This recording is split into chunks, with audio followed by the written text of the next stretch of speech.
Okay, welcome back to Cover Letters for the Academic Job Market, an online workshop from the Writing Hub.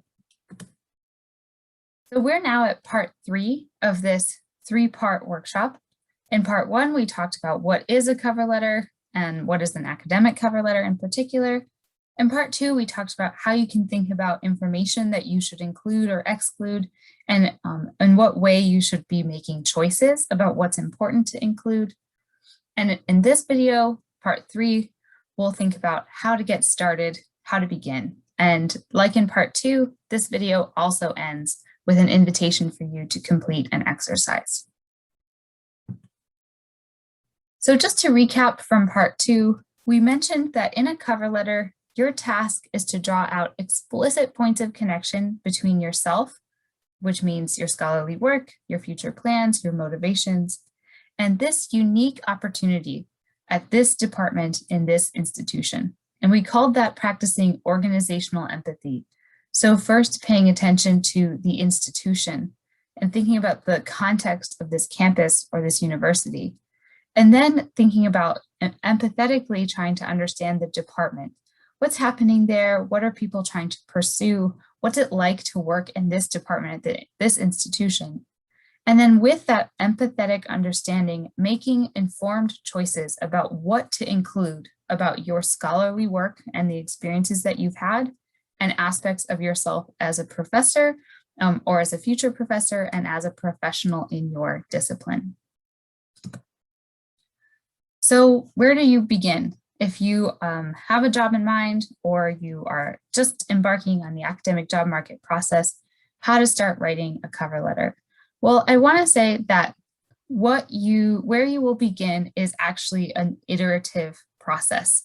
There isn't necessarily one place to start because as you're working on your cover letter, and in fact, as you're working on a lot of your materials, you'll go back and forth between thinking about what you can include from yourself and deciding what you want to highlight or what you want to exclude from those experiences. And understanding the opportunity, again, with that lens of organizational empathy. So you'll go back and forth between these things. And so the good news about that is that you can actually begin at either of these points and then allow yourself to go back and forth. So by researching an institution or a department and trying to get a sense of your audience and their values, so that you can be informed by that as you decide what you want to include, that counts. That's starting. If you want to start with yourself and think about, well, what do I have available to include in my cover letter, in my statements? What could I talk about? What if I made a catalog of my scholarly experiences to date? What could be in the catalog? That also counts as starting. That counts as beginning. The key aspect is no matter where you start, try to allow yourself that iteration to go back and forth between yourself and what you want to include and your reader and the institutional context that you are trying to apply this information toward. So do try to allow yourself to go back and forth with that. But if you just want to know, like, I got it, I have a job, where I've researched the opportunity, I have an understanding of what these individuals will need. I have an understanding of what work is like at this university. How do I start my cover letter? Okay, here is a non-formula formula for a cover letter. And this is from the University of North Carolina, I believe Chapel Hill Writing Center. So I say this is a non-formula formula because it's gonna look like do this, do this, do this, do this. But actually within each of these dimensions, what gets included, that's what makes it not a formula. So you can start your cover letter by introducing yourself. Identify the position and try to have a succinct statement of your fit. This is why I think I would be an excellent fit for this job. From there, lead with your research. I think that you should lead with your research because research is a significant part of your scholarly identity. Think about your department. You might have an array of different kinds of people in your department researching different kinds of things. And For better and for worse, our research becomes associated with us and we become associated with our research. So you might have people in your department that you would describe as the, they're the biometrics people, or they're the biometrics person, or they're the emerging democracy person. They're the one who studies emerging democracies, right? So we get associated with our research topics. We become the ones who do the things. And that's by design. That all graduate education, and in fact, most academic work is driven by specialties and specialization.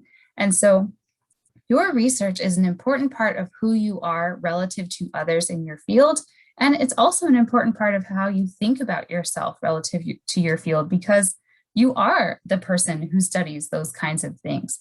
And so I think it's useful to lead with research first, because it's a significant part of your perspective. It's an important part of how you understand the discipline that you're working in, because you work from particular literatures and particular kinds of questions in that discipline. And so that informs you and your scholarly identity in the field. And so you might start with your research to date, what your research is, what motivates it, and what you've been able to do with your research so far. And then pivot to your future research plans. What do you want to do? Why are you motivated to do that? And how will you realize those intentions, or how will you realize those plans at this university or in this department? And that's where you have this opportunity to connect your research to the open position and signal the impact that you could have in this department. So again, notice the interplay here. You're talking about yourself, your research, your impact. But you're also going to connect that to this position, this department, this institution, this opportunity. After talking about your research, you could then start to talk about teaching. So these might be teaching experiences, but also could be your priorities or your values as a teacher.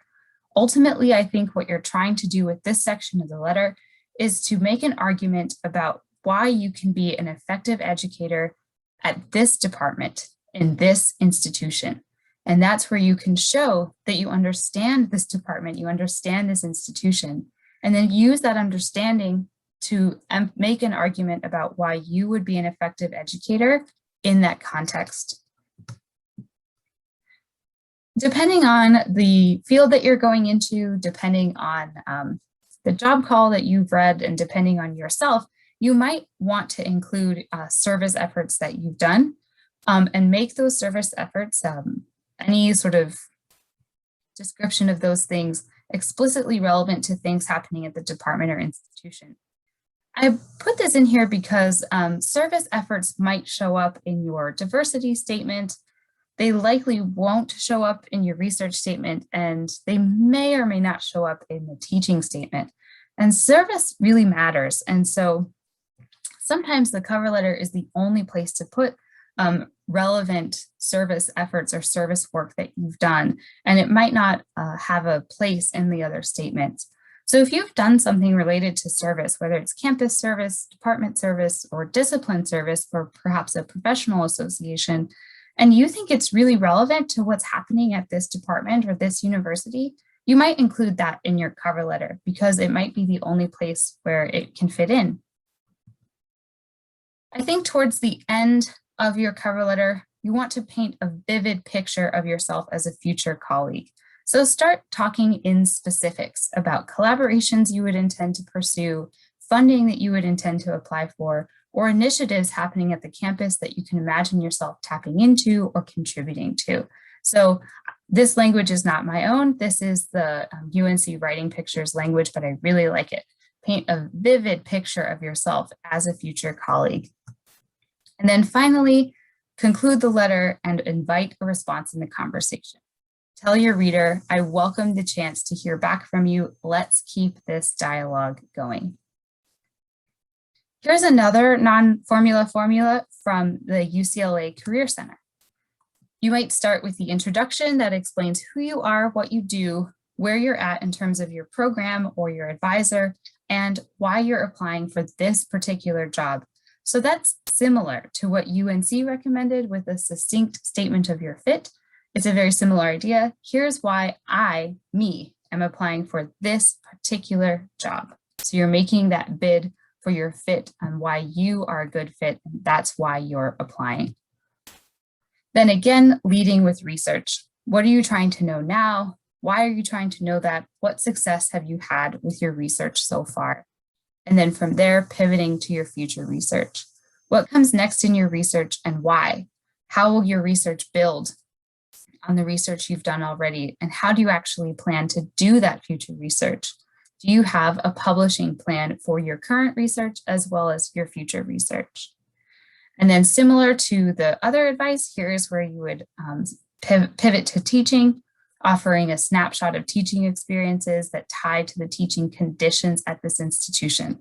So remember that how students experience an institution really depends on the size, the mission, and the overall infrastructure and overarching structure of that institution. And so how will you as a teacher respond to those conditions that will affect your teaching and the experience your students have with you?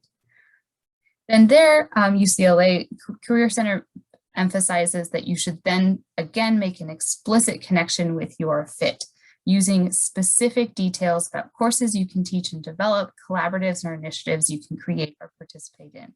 So this is actually really similar to the other advice where towards the end of the letter, you are painting a vivid picture of yourself by using specific things from that institution to show that A, you know they exist and you have done your research and you're ready to step right in to this context, but also that you have an authentic, real thing to add to those institutions. You could be a real good collaborator with other people at the university or in the department.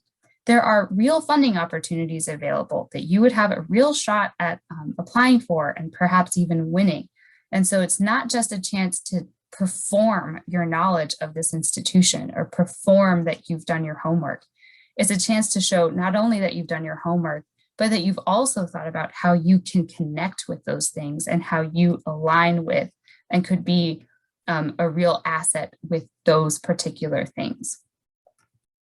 And then finally, UCLA recommends that you close with a statement that re-articulates your interests, suggest to your reader what they will find in the rest of the packet, and thank them for their time. I think this also serves a similar function as trying to invite a response back. So these are non-formula formulas, meaning they give you a sense of where to begin and how to structure it in terms of the order. But do remember what we emphasized in part 2, that all advice reflects the dispositions and the institutional vantage points of the advice givers. That goes for me, that goes for the Writing Hub, that goes for UNC Writing Center, and that goes for UCLA Career Center. So try to see how these different pieces of advice align and try to decide for yourself what's going to be the most important order of information and what things do I need to emphasize most to connect with my audience at this university in this department. And so the third exercise in this video actually invites you to try it. And so it breaks down these different potential paragraphs and invites you to draft one paragraph for a hypothetical cover letter. So you can choose your own institution that you're trying to aim toward. So perhaps you have a particular institution in mind that you would love to work for. Okay, you can think about that institution and draft one paragraph of a hypothetical cover letter for the dream job at the dream university. Okay, you could also choose an institution that you visited or interacted with. That institution might also be your undergraduate institution where you got your bachelor's degree. And you can imagine if I were applying for a job at this institution, like where I got my undergrad degree, what kinds of things do I know about that institution as important or valuable? Then you can draft one of these paragraphs with that institutional context in mind. You could choose UCSD as your potential institution, an institution that you just know exists, that you might not know any more specific details than that. Or if you did the exercises in part 2 and you researched one of the institutions in exercise 2, you could draft one paragraph for a hypothetical cover letter for that institution. Even if it's not that particular job, you could imagine that particular university or college context. So spend a moment thinking about that institution and the relevant aspects of that institutional or department context for whatever aspect of the cover letter you're going to write about. So you might talk about your current research, future research, teaching fit, anything like that. Just pick one paragraph and let yourself write. Remember, you're not actually applying for this job. You don't have to treat yourself as an applicant in this exercise. You only have to treat yourself as a writer, someone who is exploring the dynamics of writing in this genre and trying to write for this audience and trying to write with this subject matter, i.e. yourself. And so just practice writing, let yourself write without a lot of judgment, pick a paragraph, try it out, and then pick another paragraph and try that out, or try the same paragraph multiple times. The point is to practice writing without a lot of the emotional noise and the high stakes of actually applying for a particular job in this university context. Remember that when you're working on a cover letter, that it's part of a rhetorical situation. You are trying to communicate through your cover letter that you are both a capable and qualified candidate who can fit the needs of this job at this department or this institution. And so if you're overly preoccupied with your qualification and proving your worth, you might not spend enough time thinking about or demonstrating in the writing that you understand the needs of the department and the institution. So remember that both of these things go hand in hand. It's not about performing. It's really not about convincing them that you are the best, most amazing researcher, teacher combo since sliced bread. It's really not about that at all. It's about understanding your audience and the context for their work so that you can connect meaningfully aspects of yourself to the work that they are doing. And then you can curate those aspects of yourself that you will emphasize based on the work you know that they're doing. Remember that your packet of materials is a response in a conversation. It's not a monologue.